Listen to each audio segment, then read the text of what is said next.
Okey kamu. Nasi tomato tu. Ya, nasi satu. Okey, kuah campur dulu.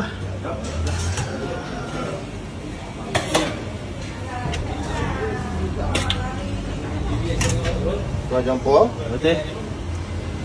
Okey, nak daging. Daging. Okey, daging. Ayam kampung.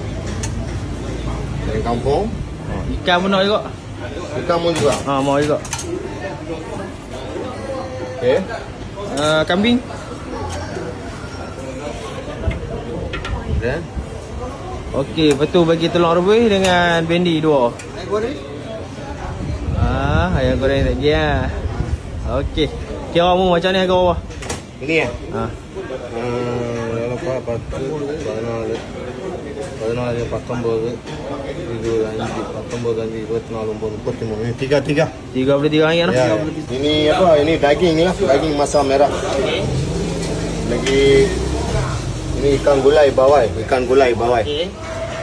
Ini gulai kampung, special mia. Okey.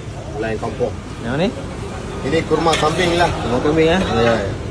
Okey. Lepas tu? Lagi apa? Ayam goreng lah. Ayam goreng. Okey, lepas tu? Ini telur rebus. Okey. Ada bendi rebus mia.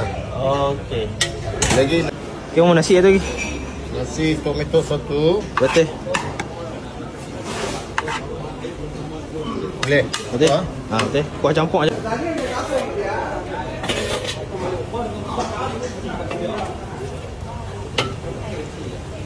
Okey. Ayam goreng. Ayam goreng. Okey, tu telur Telur rebus. rebus ya. Lepas tu bendi. Ya. Okey, macam ni harga berapa? Ini 11 lah. RM9. 11 ringgit. Okey.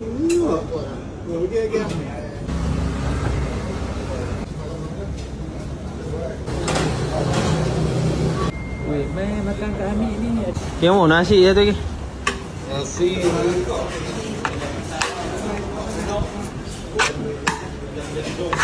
Ya, Mama. Okey. Okey, nak daging sekali yang kuah. Tak apa. Daging, Okey. sama kuah. Kuah campur ah. Kuah campur.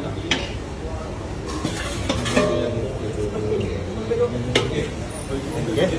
Okey, lepas tu bendi. Bendi.